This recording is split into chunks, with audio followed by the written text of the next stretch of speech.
Agsa ang katawhan sa pinakadako o pinakabibo nga food bazaar sa syudad sa Panabo, ang pag-abli sa Christmas Saya Food Park 2023 sa Panabo Baywalk.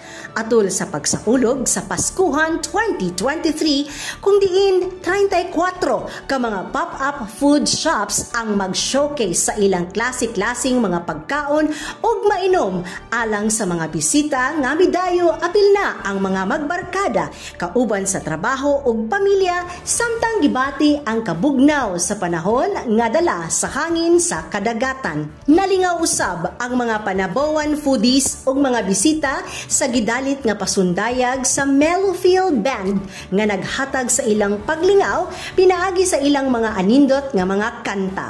Atong nakita ang nagkadaiyang pahiyom sa mga katawhan nga naghatag og simbolo sa kalipay ug kadasig alang sa pagsugat sa umaabot nga kapaskuhan.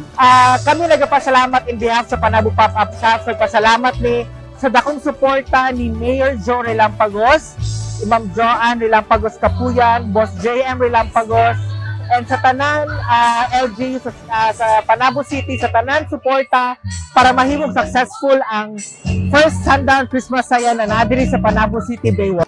Sa Baywalk, anaa ang hanay sa security team, ang mga men in uniform aron sa pagsiguro sa peace and order sa lugar sa pagdumala ni City Mayor Jose E. Relampagos.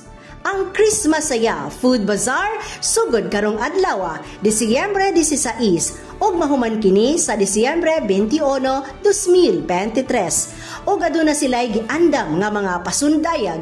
Atangan karong Disyembre 17 ang Santa Streets Clown Show and Bubble Show. Sa Disyembre 18 ang 8th Street Band. Sa Disyembre 19 adunay free Zumba with Zine Doms. Sa Disyembre 20 ang Christmas Saya Manay Gunta.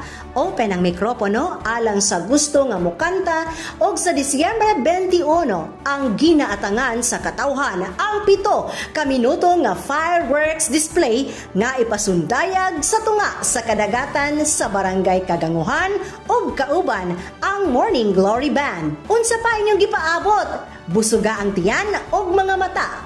Kauban ang inyong mga higala, foodies, sugod na sa Food Park Christmas Saya.